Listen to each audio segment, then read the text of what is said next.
So good morning and welcome to the military panel. I'm Ann Applebaum, and I'm going to introduce to you a changed guest list. As operations move on the front, some guests have joined and dropped out. We are joined this morning by Major General Vadym Skibitskyi, who is the Deputy Director of the Department of Analytical Intelligence. Bravo.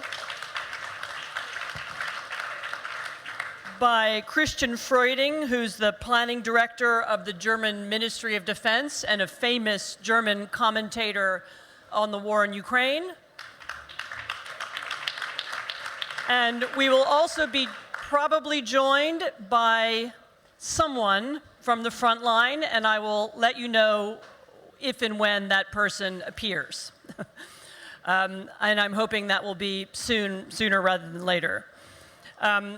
We're speaking this morning at a moment which is a real turning point. We've had a Ukrainian breakthrough of the Russian defense lines in the south. We have a return of some kind of Russian offensive in the north and the east. We have the Russians talking to the North Koreans, possibly because they're running out of equipment. We have new promises of U.S. equipment. We just had the U.S. Secretary of State here, and there are perhaps more announcements coming in the next week. And so I'd like to focus the panel this morning on really what is the central question for today, which is what does Ukraine have to do, and what does the West need to do in order to turn the breakthrough into a victory? As we don't have the general from the front line yet, I will start with Major General Skibitskyi. Could you speak about the current status of the war to start with, and then I'll ask you more specific questions. How close are you to cutting the Russian road and rail and supply lines in the south, and how close to dividing the southern occupation in the two? And how close are we to being able to make some kind of progress in Crimea, which I think is your area of special interest? Please.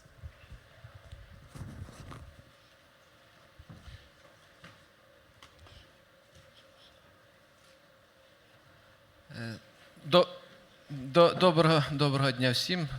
With your permission, I will speak in Ukraine. Hello, with your first of all, I'll provide you with the information on the development of the situation at the front.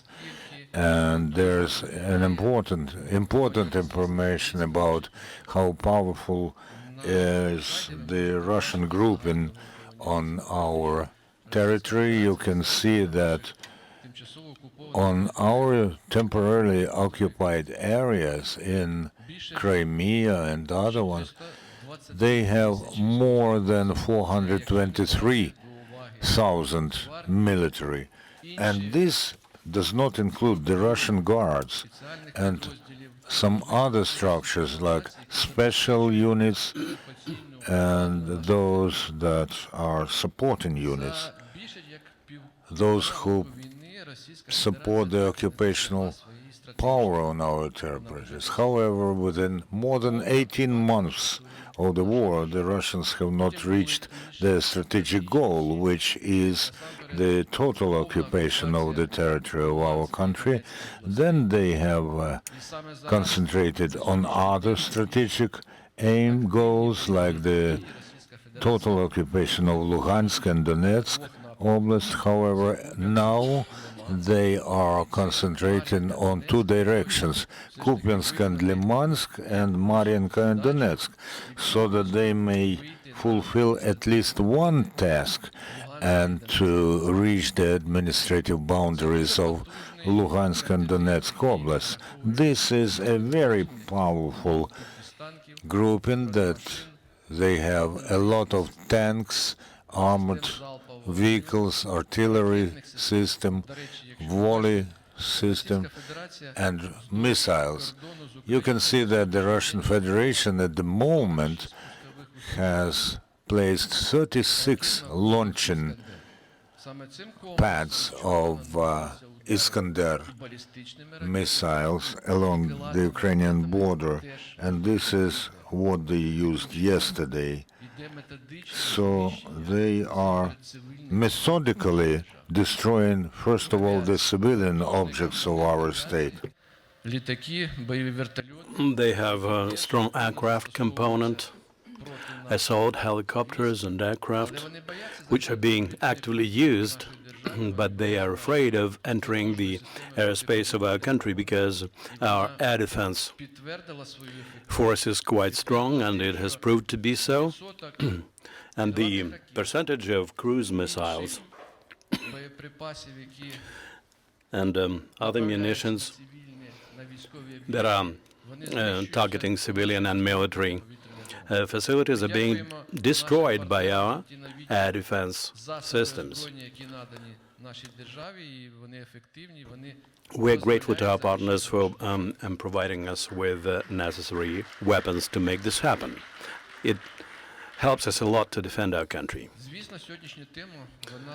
Obviously, the topic we're discussing today is about many occupied territories, and the Crimean Peninsula takes special place here. The Autonomous Republic of Crimea is a part and parcel of our country, which unfortunately since 2014 has been under occupation.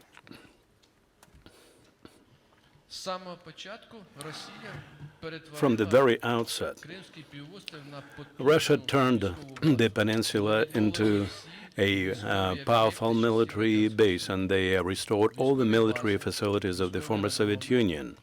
Military bases, airfields, plus additional components and units which are being actively used in the south of our country. And primarily, Russia continues this work to make sure that Crimea helps them to have full control of the Azov Black Sea region and to project force onto the Mediterranean, because their presence in Syria and in African countries is backed up by their presence in the Black Sea and their facilities, which make it possible for them to provide everything possible for what they have in Novorossiysk and in Crimea. Currently, the Russian Federation is actively using the Crimean Peninsula to supply their units in Kherson and Zaporizhia oblasts. It is through Crimea that all the supply lines and munitions and personnel lines run.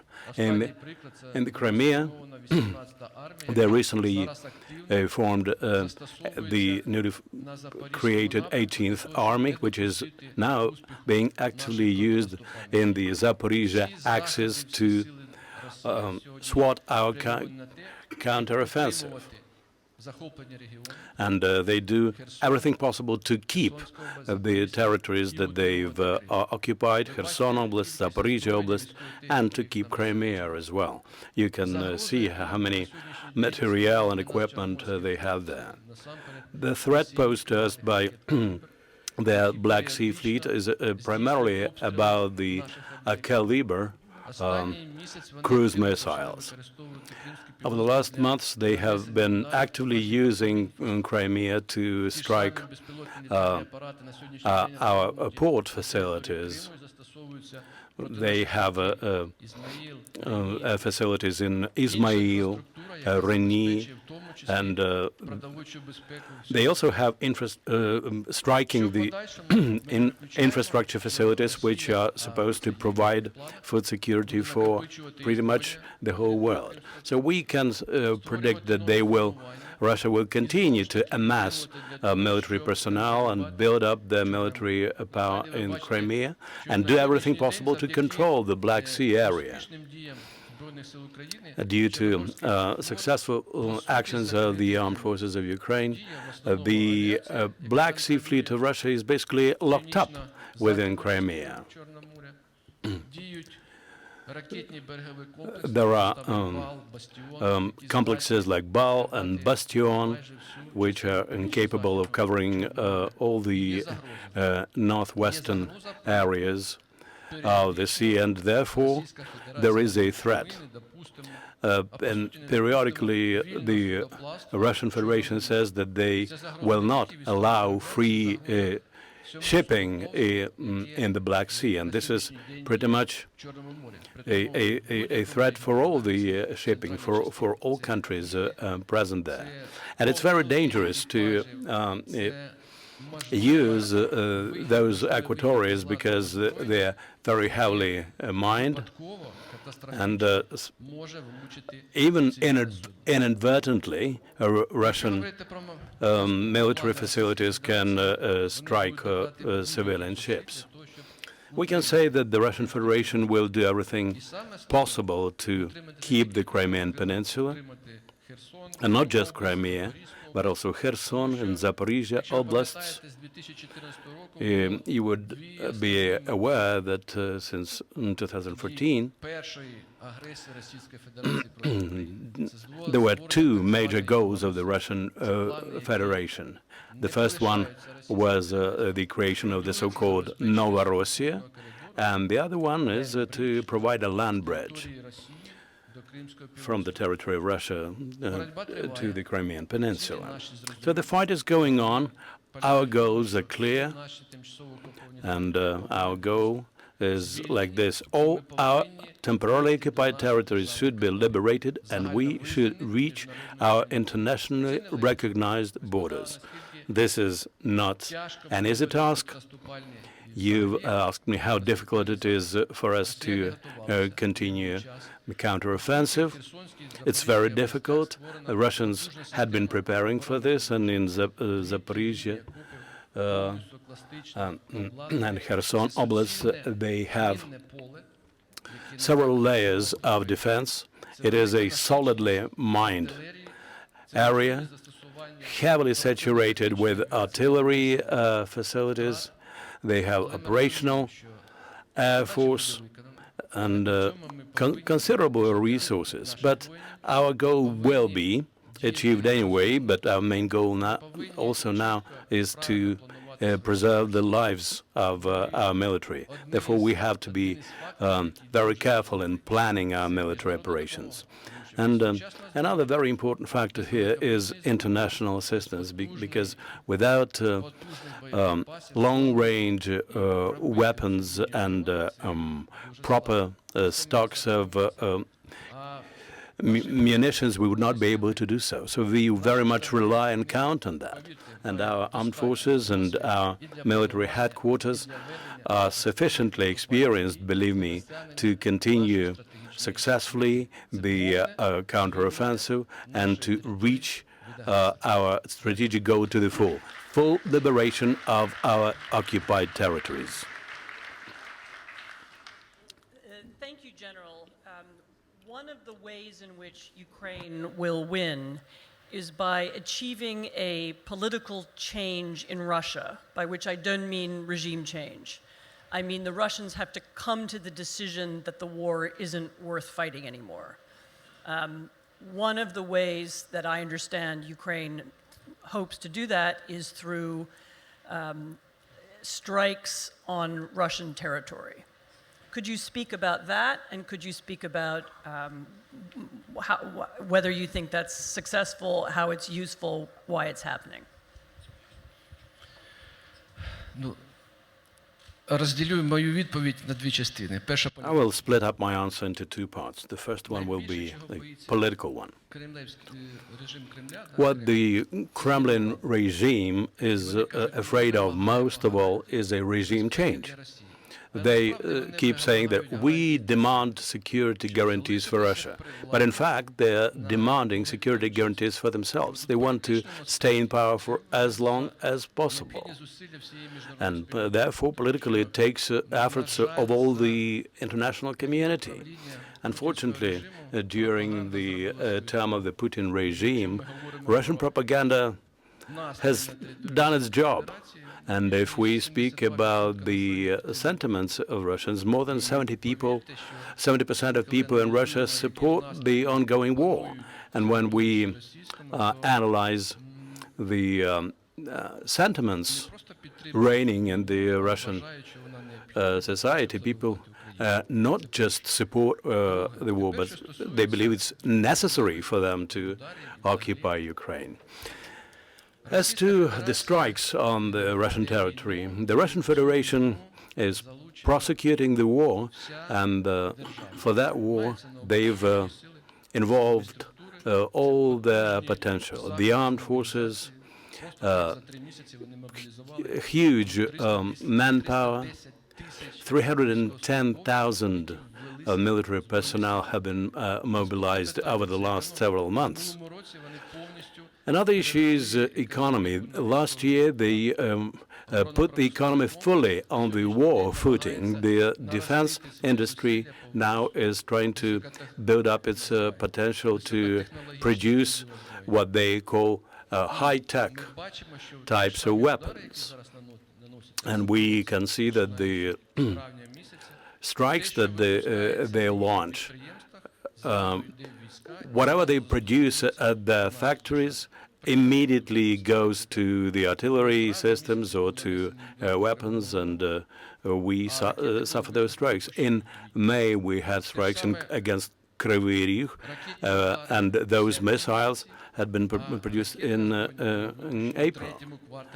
So within several weeks or months, they immediately use the munitions that they produce. In order to launch those massive strikes, be it missiles or UAVs, to prevent this from happening, we need to neutralize the defense industry producing that. And all the military industrial facilities, irrespective of where they are, which are engaged in the production of munitions, which are involved in this and try to build up this production, are legitimate targets. We work in concert with the international community in terms of sanctions to block all the supply chains for Russia, to prevent the supply of munitions for Russia from third parties. And the third aspect is what we do, launching strikes on the territory against the facilities producing the munitions that they use against us. We use high technologies to figure out where those facilities are. We're talking about logistics, networks, supply routes, including the Crimea, and we do everything possible to neutralize and to prevent further buildup of the military-industrial complex of Russia. We continue this work. Finally, could you speak a little bit about drones? This is one of the first major, I think it is the first major war where drones, different kinds of drones, kamikaze drones, spy drones, have played such an important role.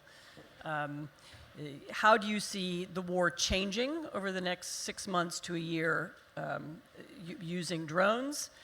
Is Ukraine prepared for those changes, and do you have the support and the technology that you need to cope with it?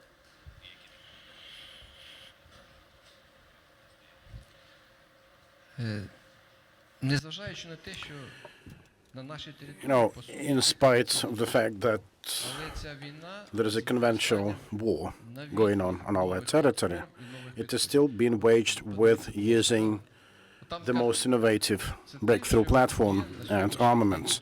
If you check the picture over there, you will see what is happening actually on the battlefield. The battlefield is completely open for both parties. There are airborne armaments and platforms that allow seeing what's happening there in real time. why it is a challenge now to have an offensive or counter-offensive there, because the modern UAVs allow grabbing the information practically in no time. A column of tanks can be checked on in a matter of 2 or 3 minutes, and the information is sent immediately to the artillery units to kill them. So it's a matter of 10 minutes from seeing the tanks to killing them. Secondly, the lineup of available UAVs now is very long. Not a single unit now goes to the battlefield without a UAV, a drone of its own, of tactical, of operational level. So this is, the modernity. We have all types of drones, also kamikaze, we have recon drones. And by the way, kamikaze drones are very valuable because each of them can effectively destroy millions worth of military equipment. Still, the major threat from them is for peaceful civilians. We all know how detrimental the strikes of UAVs can be against the civilians. If done by mistake, if a drone is corrupt in terms of the software in there, then peaceful civilians will suffer. But actually, we are going to analyze it. The modern world, the military researchers will have to look into the lessons from this war, because of new approaches, new types of armaments at play. And really, we are waging now a war of new type, and we are using new tactics never used by no one before. So everything lies ahead. General Freuding, retrospectively, it now looks like the West has done an enormous work for Ukraine, but too slowly. We allowed the Russians to build up defenses. We didn't deliver equipment in time.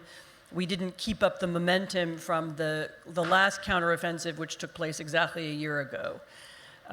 What's your judgment of the situation now? Is there a coherent commitment? Do the Western powers more broadly understand the necessity not just for providing weapons, but for speed? Well, I think from hindsight, it's always you're always in a better position to give the judgment. I think we have to take into account where we did come from, and if I try to explain the German perspective, it's a year ago or 1.5 years ago, at the beginning of the war, it was for us unthinkable to even send a single-hand weapon to a war zone. And now we are sending drones, we are sending artillery pieces, we are sending tanks, we are sending infantry fighting vehicles, and so on and so on. And I'm totally convinced that our commitment is enduring as long as it takes. We see on international levels the Ukraine Defense Contact Group meeting every 4 weeks under the auspices of the US Secretary of Defense, strengthening the support for our Ukrainian partners. And as I can tell you from my country, our support is unwavering, and we are supporting Ukraine forces as long as it takes, which is crystal clear.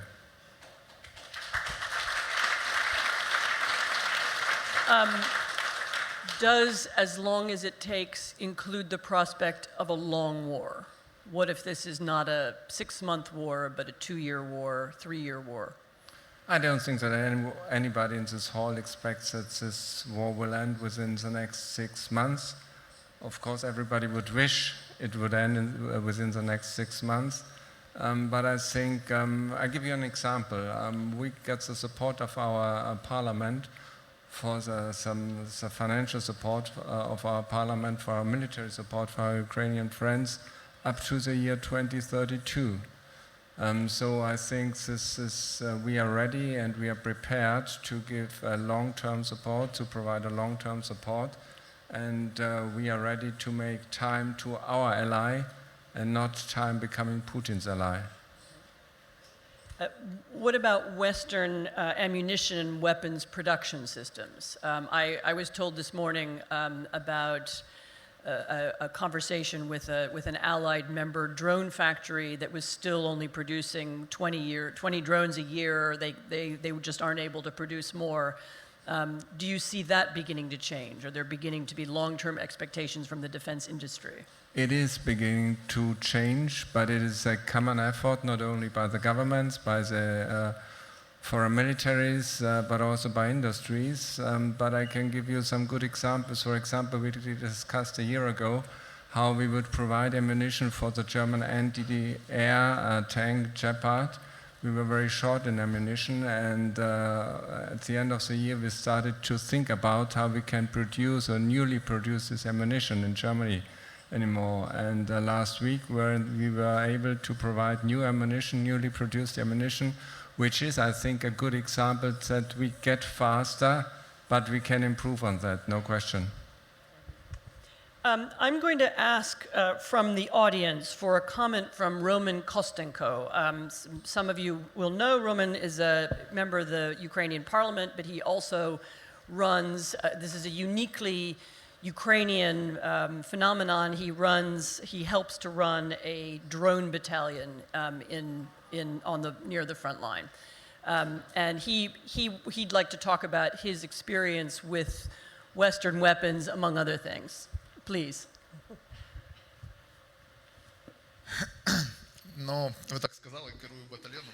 Well, he said I'm commanding the drone unit. I'm primarily the NMP, first and foremost, but really thanks for having me here. Let me speak about the experience overall. You know, my first encounter, it was some breakthrough moment for me in this war. When we started using the armaments supplied by our partners, I'd like to share this emotional feeling with me. It was probably some midsummer time.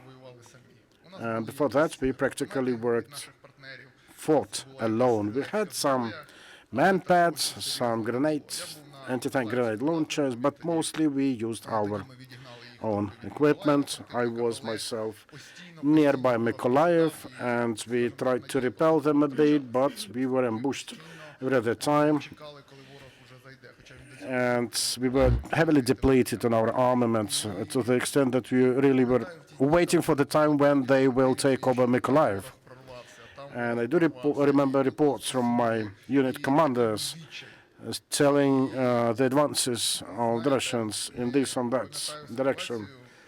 I still remember the situation when I would call Zaluzhny, the Minister of Defense, to tell that we urgently need support. Meanwhile, the servicemen would roam the Wikipedia looking for HIMARS, for 37s, other such equipment that we never thought or dreamed of. Now, we have a bridge in Mykolaiv that leads all the way to Odessa. And I remember when I was driving a vehicle and I saw American trucks with 37s they towed coming just in opposite direction towards. I do remember this beautiful humming, deep humming noise from those trucks, and the cars were honking, and how people were extremely enthusiastic. It was like, you know, beaches in Normandy, finally seeing American troops landing. And that was the moment when the feeling began that things are going to change. Then we saw HIMARS, more or less. And that was the moment when we started liberating territories. That was the moment when our partners started believing in us. And definitely, a lot depends on the number of equipment. The war like this has never been waged before. We do see on the front line that there is not enough of it. We need more. We need more modern weapons, more powerful ones. And whenever we address our partners, I can tell them, actually, our partner, that really I felt that feeling of Normandy beaches with American troops landing, and we need to go through the D-Day operation to its end and be victorious, guys. Now, if we check those screens showing what drones are doing, really this war showed the prevalence of technologies. We can only fight and win in asymmetric ways. We cannot allow ourselves losing that many manpower and equipment as Russia can. So this is for a fact. Because of that, a decision was made for me to oversee a unit operating reconnaissance and attack drones. And I can tell you, a unit of about 10 can destroy as many as 300 heavy armored vehicles in a month. When there was an explosion on the dam in Khortytsia hydropower plant, drones, even commercially available ones, were used like Mavics to check for survivors, to look for people, bring them to safety. And these drones are much bolder and powerful now. They're reaching Moscow and its vicinities, and General was right that only with these asymmetric methods we may be able to overcome the Russian Federation. So my address to everyone, only through increased shipments of armaments, Ukraine will be able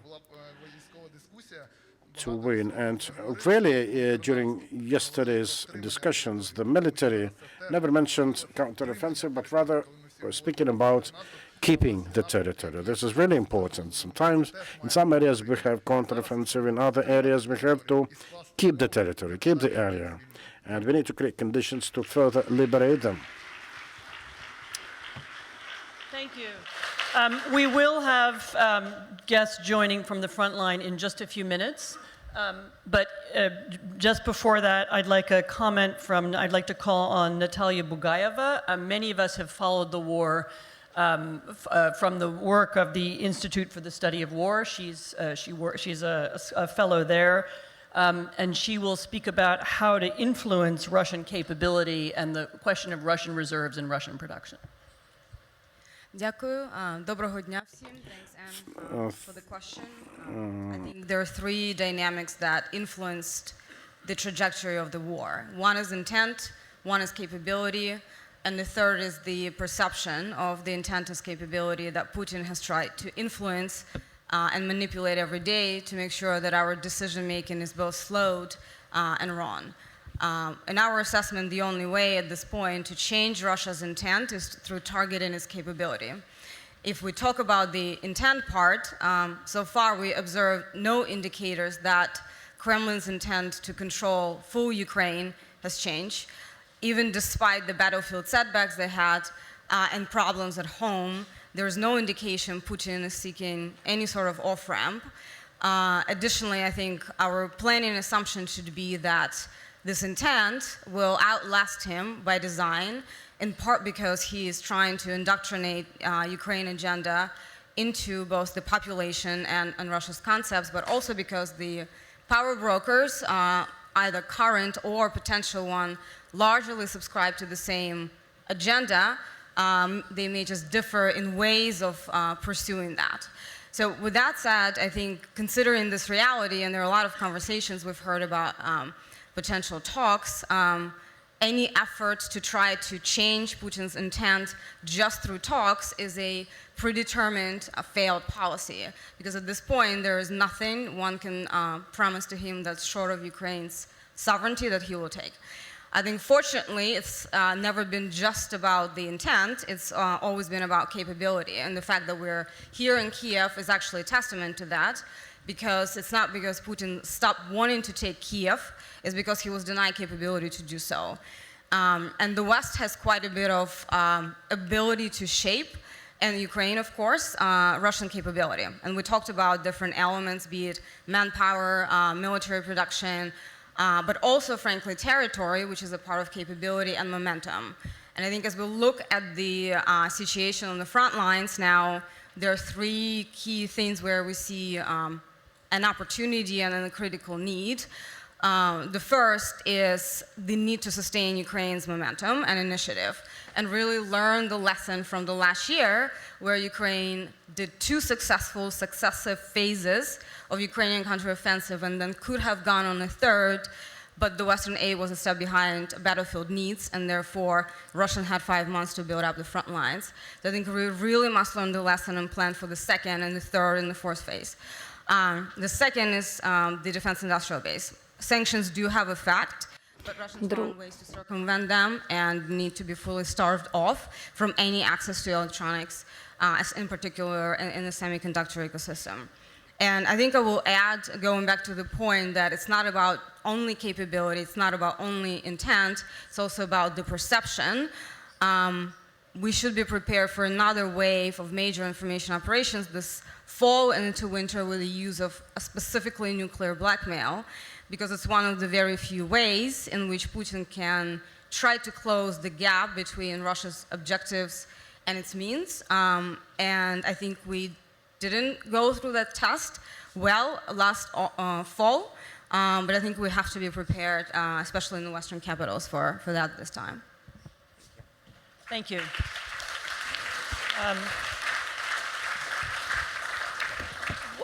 One more voice from the audience, Taras Khmut, who leads Come Back Alive, which is one of the Ukraine's unusual civil society-based charities that works directly with the army.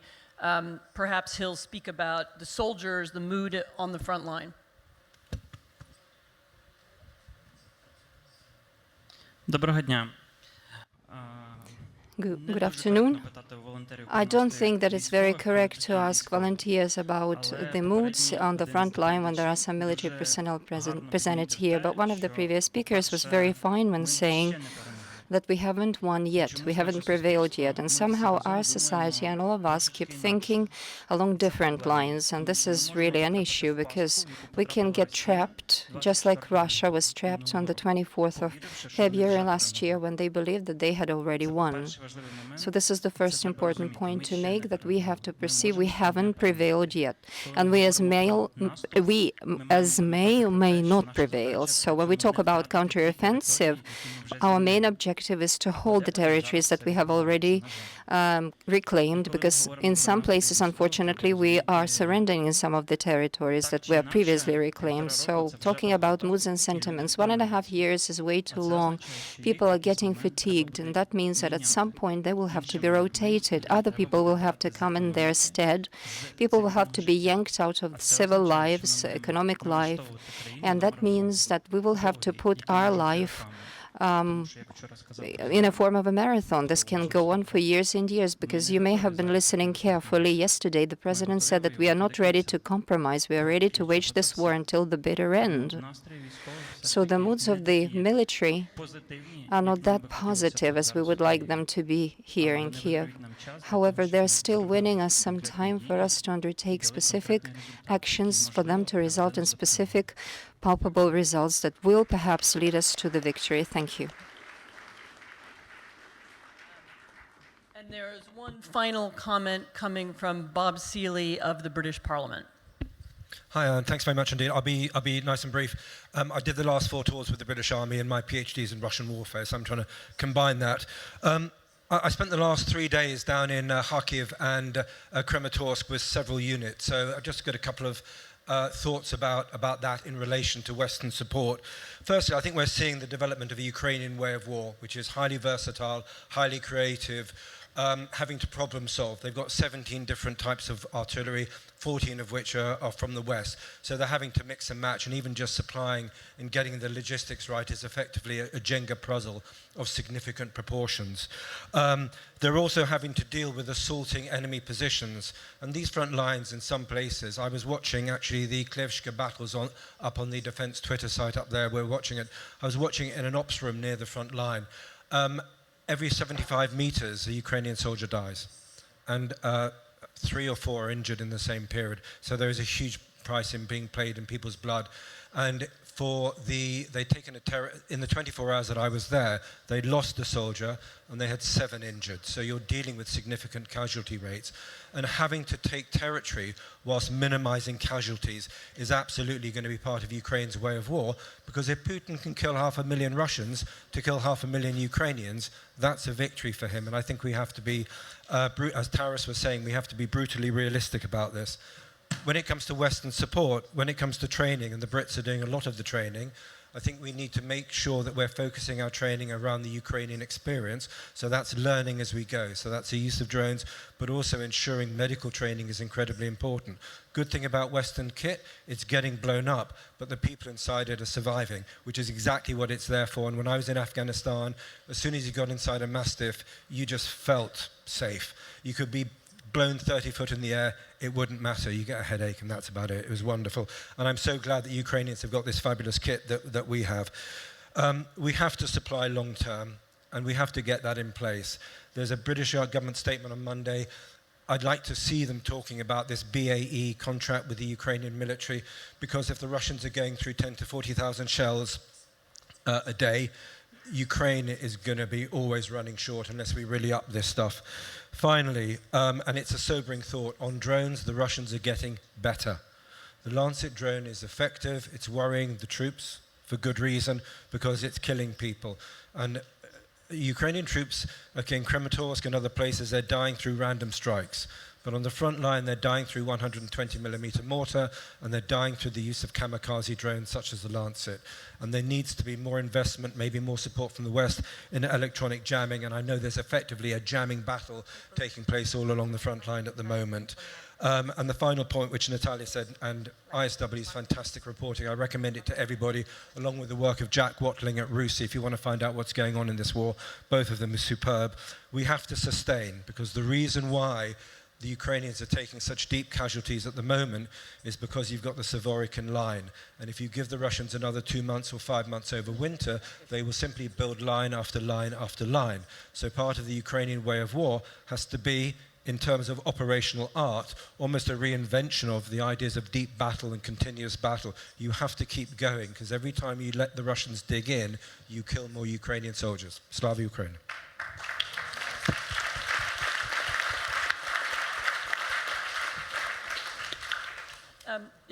General, while we're waiting for colleagues to join from the front line, I wonder if you could respond to the Western commentary. When you hear what your Western partners say, does it chime with what you feel and with what you need?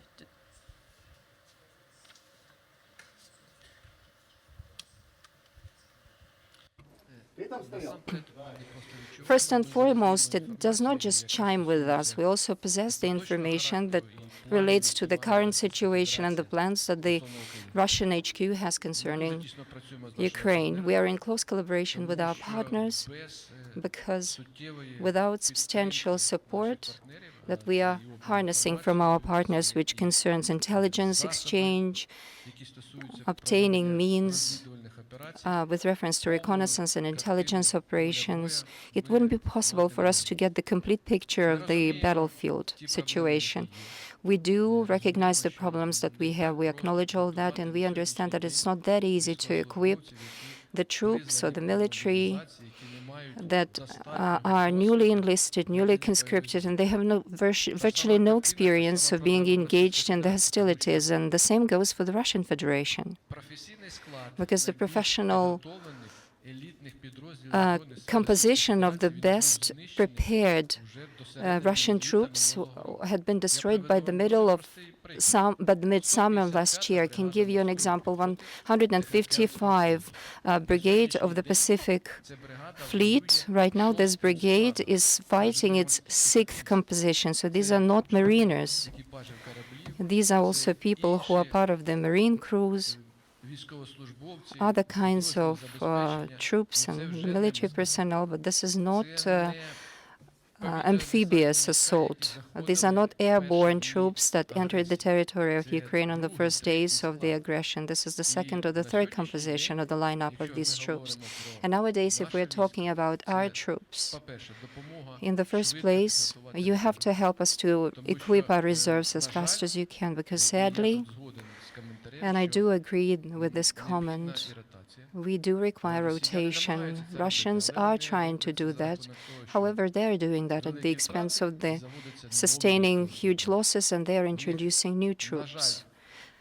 Unfortunately, they do have an opportunity to replenish their forces, to do it in a concealed, hidden way, but on a monthly basis they have this conscription going on. They utilize different approaches in order not to undermine and destabilize the situation in their country, but they have ample resources to do that. That's why we do have to have this flexible system of training our troops, equipping our troops, the representatives who have the combat experience, which is to be passed on to the military just enlisted who will be sent to the battlefield. And in this situation, such approaches will enable us to maintain our reserves along with maintaining high qualified troops that will also be used in the battlefield.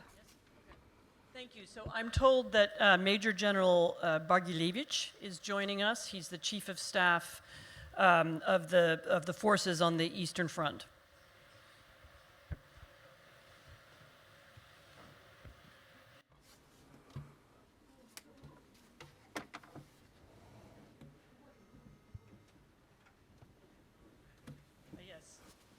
Good morning, General. Thank you so much for joining us.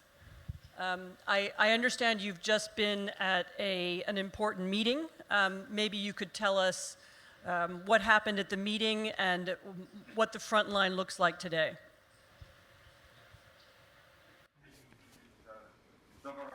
Yes. Good morning, everyone. Hello to all of the people at this summit, which is so important to our country and the military. Concerning the situation in the eastern group of the forces, the situation is under control and check. We have some locations, of course, which refer to the areas that require heightened attention, like Kupiansk area, Svatovo, Kremenne areas, and respectively Bakhmut. But the situation is controllable. Our troops are in check.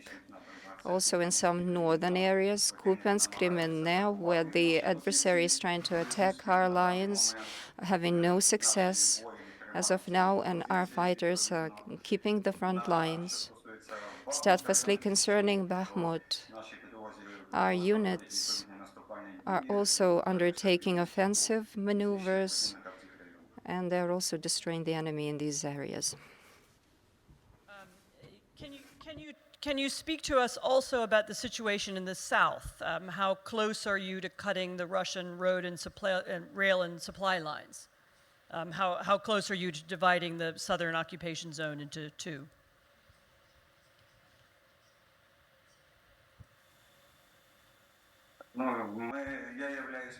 I'm a representative of the eastern group of forces, which is engaging our combat in the north and eastern areas. Southern area, of course, is our neighbor, and we are also interested, just as much as our neighbor, to make sure that the communication lines of our adversary get undercut, because this will disable them to develop their maneuvers. But this question should go to my neighbor, not to me, sorry.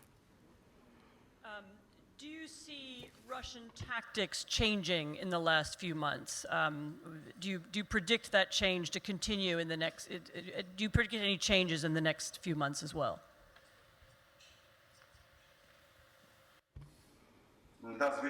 Yes, certainly. The opponent, no matter what he is, there are weaknesses and strong points. You have to assess them properly, and you can understand that they can also build up their power. They can change their tactics, and that's exactly what they're doing in response to the situation. They're trying to find some of the weaknesses in our defenses in order to stop us from moving forward. Therefore, Accordingly, we are also flexible in replying to the situation. Our units and our soldiers feel that, and we also take on board the situation in terms of tactics and operations. So tactics, of course, will be varying depending on the position that the adversary will be employing and depending on the equipment and machinery that we will be receiving at the time when it will require some changes and modifications. Thank you. What kinds of changes, what kinds of equipment would you like to have from the West that you don't have? What would help you counter the new kinds of Russian tactics, especially the new use of Russian drones?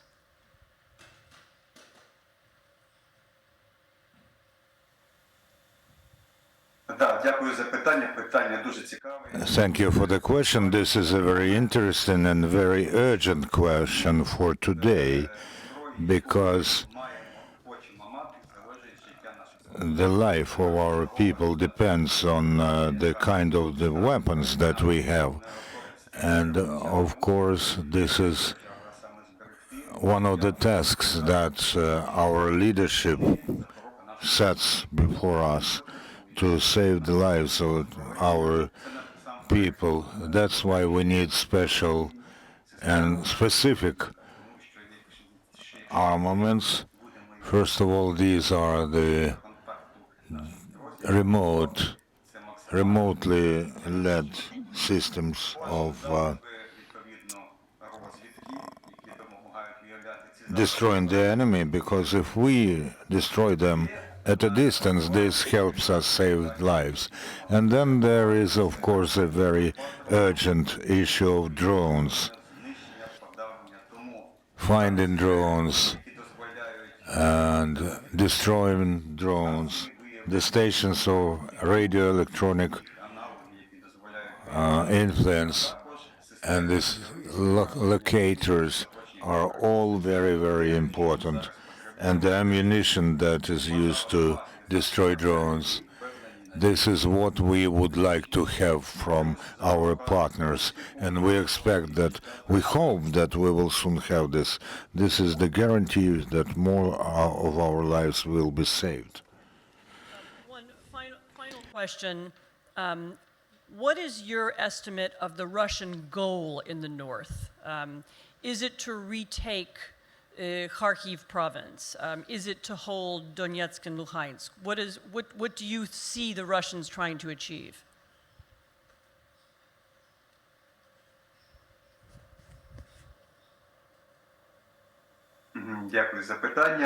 Thank you for the question.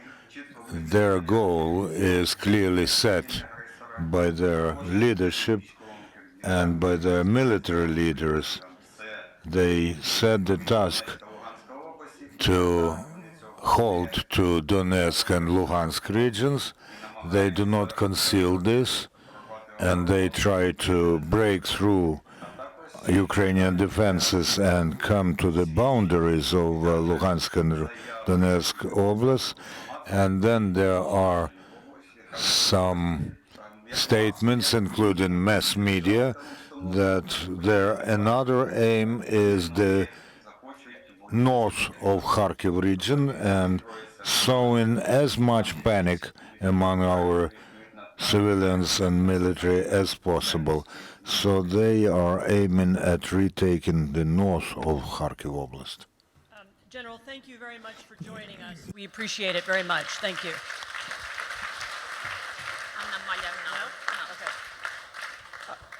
We will now hear from Hanna Maliar, who's the Ukrainian Deputy Minister of Defense and who is also on the front line.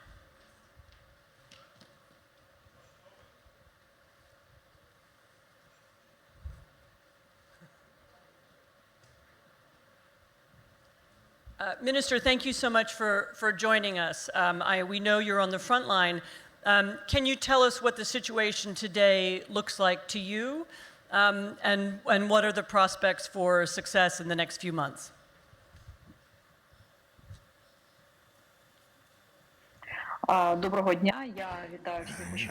Hello, good afternoon. Thank you, everyone, for inviting me.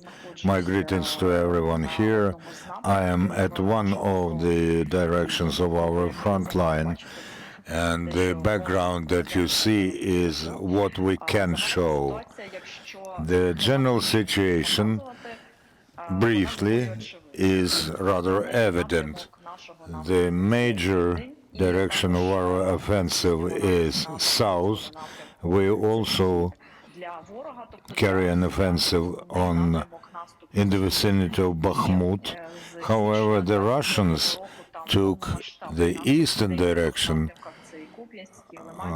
as their major direction of offensive, and since January this year, they've been carrying out offensive. Everyone who watches news may think that everything is still there, because we all the time have the information that there are continuous fighting there.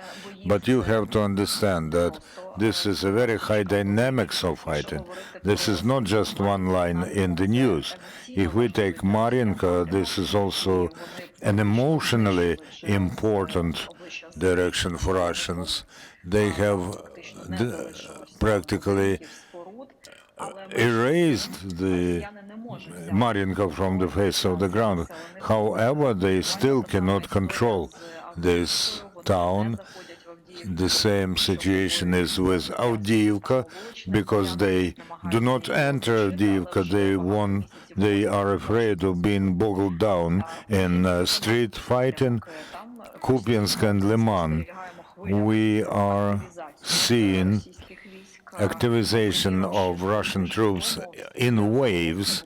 For instance, 3 weeks ago, their headlines were, and our headlines also, were saying that they have gathered quite a lot of troops there, and yes, they want to take revenge, and they want to retake the lands that we retook from them last autumn.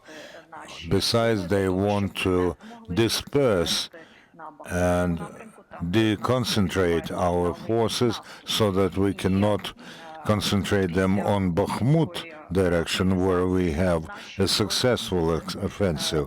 After the Kupiansk operation, we have inflicted huge losses and damages on the Russians, and some of the news may produce an impression that the battles there have become of lower intensity, but we know that the Russians have not changed their plans, and they still plan the offensive there. Can you talk a little bit about Ukrainian troops, Ukrainian morale, Ukrainian reserves? Are you prepared for a longer battle?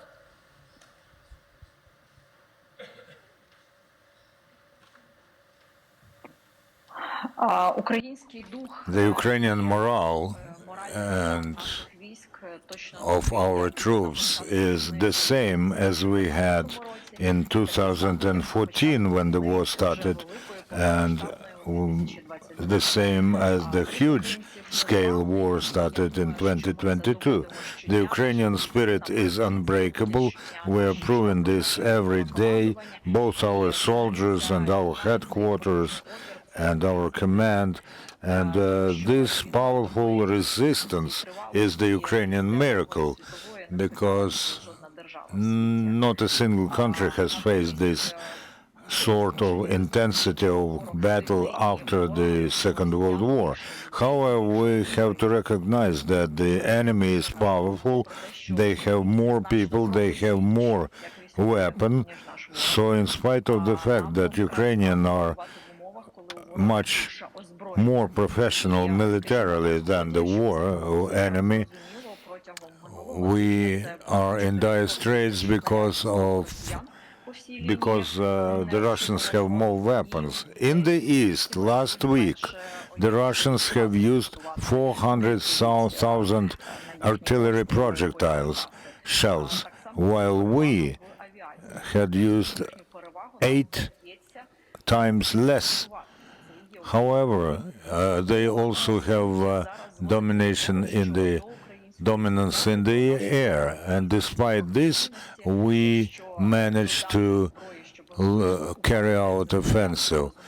And of course, if we get enough equipment and add this to our courage, then we are victorious. Final question. Can you speak about how do you think about defeating a larger force? How are you inventing new tactics? What kinds of weapons can you use? How does the Ukrainian army think differently from its opponent?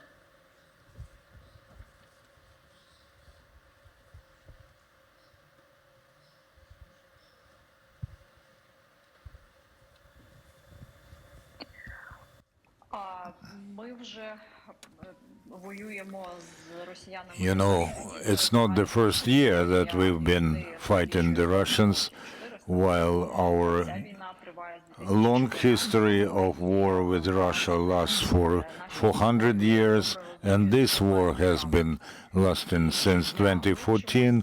Our military people know very well whom they have to deal with. Regrettably, the enemy also learns.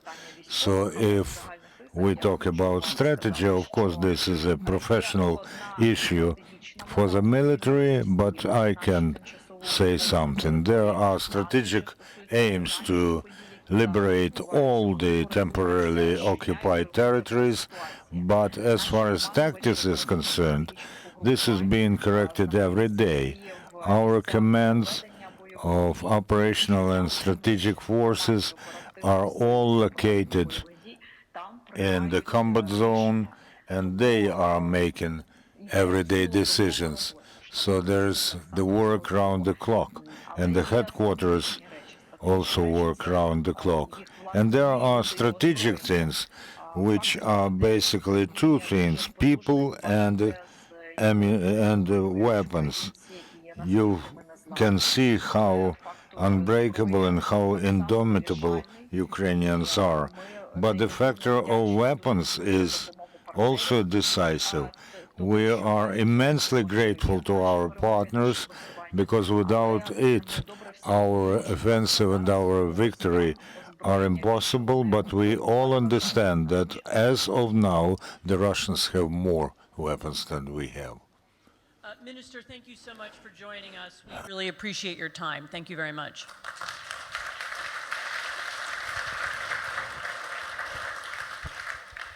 We have just a couple of minutes left, and I thought I would use them by asking General Freuding if you would respond to what you've heard. What have you heard things that are new?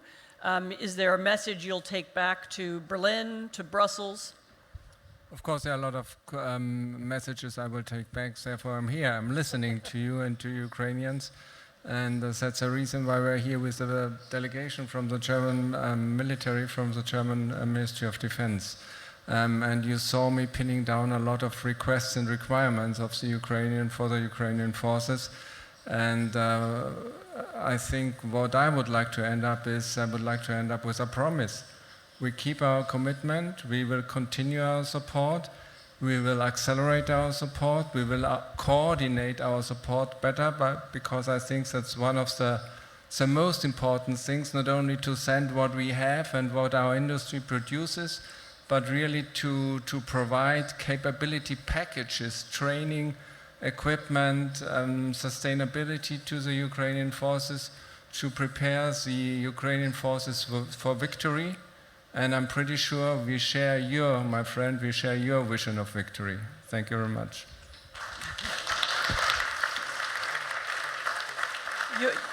Your vision of victory means taking back all of Ukraine's occupied territory. To restore the territorial integrity of Ukraine. From the 1991 borders. Exactly. Yes.